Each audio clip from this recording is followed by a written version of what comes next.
আল্লাহ বলে একদল লোক আছে, তারা যখন নৌযানে চড়ে, জলযানে চড়ে, সাগরের মধ্যে যখন জাহাজে চড়ে, লঞ্চে চড়ে, তারা যখন তুফানের সম্মুখীন হয়, তখন তারা আল্লাহরে বড্ড বেশি ডাকে, একান্ত ভাবে ডাকে, বিশুদ্ধ চিত্তে ডাকে।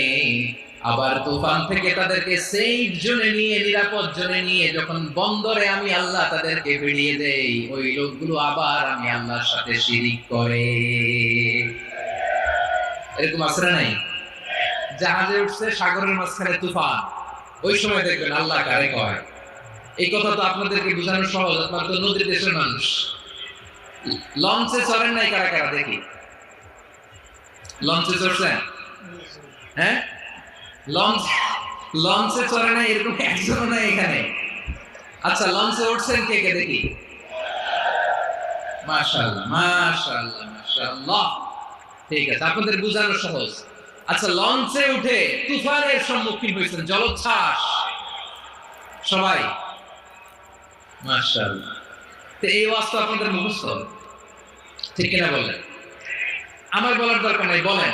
মাঝ নদী, তুফান, জলোচ্ছ্বাস, জলের মধ্যে উচ্ছ্বাস, ঢেউ, টর্নেডো, সাইক্লোন, মেঘের ঘনঘটা, পরিবেশ ঘুটঘুটে অন্ধকার, লঞ্চ একবার এদিকে আরেকবার ওইদিকে, ভিতরে কি অবস্থা হয় বলেন তো? হ্যাঁ, তখন মুসলিম আল্লাহর ডাকে, হিন্দু আল্লাহর ডাকে, ঠিক কিনা বলেন? আস্তিক আল্লাহর ডাকে, নাস্তিক আল্লাহর ডাকে, ঠিক কিনা?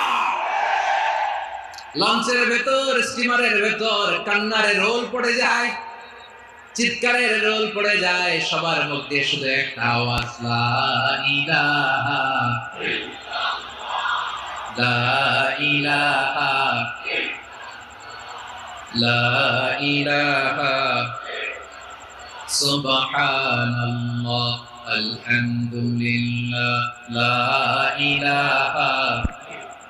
আল্লাহ নামের জিকির করবে যারা, আল্লাহর কাছে প্রিয় তারা, আল্লাহর কাছে প্রিয় যারা, জান্নাতে প্রবেশ করবে তারা, জোরে লা ইলাহা,